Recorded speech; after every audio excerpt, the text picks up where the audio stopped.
Bonjour, aujourd'hui je vais vous apprendre à faire un montage de mailles temporaire avec un crochet.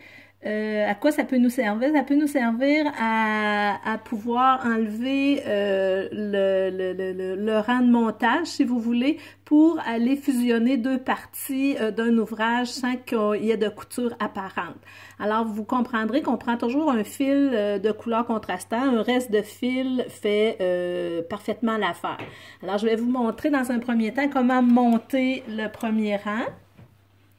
Alors, on fait comme quand on tricote, on commence toujours par un nœud coulant qu'on installe non pas sur la broche, mais sur le crochet.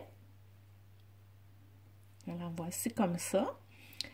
On prend notre laine, puis on vient emprisonner notre broche, parce que bien sûr, c'est pour tricoter à la broche. Alors, j'ai ma première maille.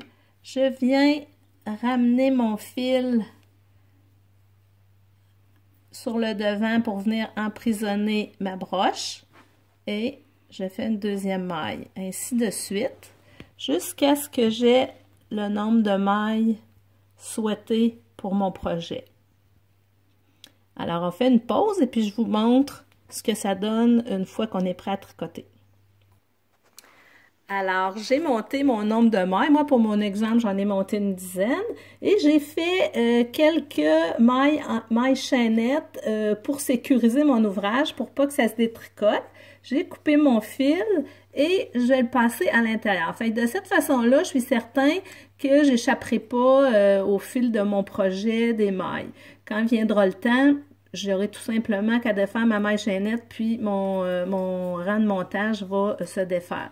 Alors, je viens tout simplement commencer mon ouvrage en tricotant avec la laine couleur de mon projet, avec le point que je souhaite. Alors, si c'est à l'endroit, c'est à l'endroit, à l'envers, c'est au goût. Ça peut être des côtes, quoi que ce soit. Et puis, votre rang de montage est très visible parce que vous avez choisi une couleur qui est quand même passablement contrastante. Alors, voyez-vous, j'ai un premier rang de fait. C'est ce que ça donne. Maintenant, j'en ai fait un sur un plus grand ouvrage pour vous montrer comment on va procéder pour récupérer nos mailles.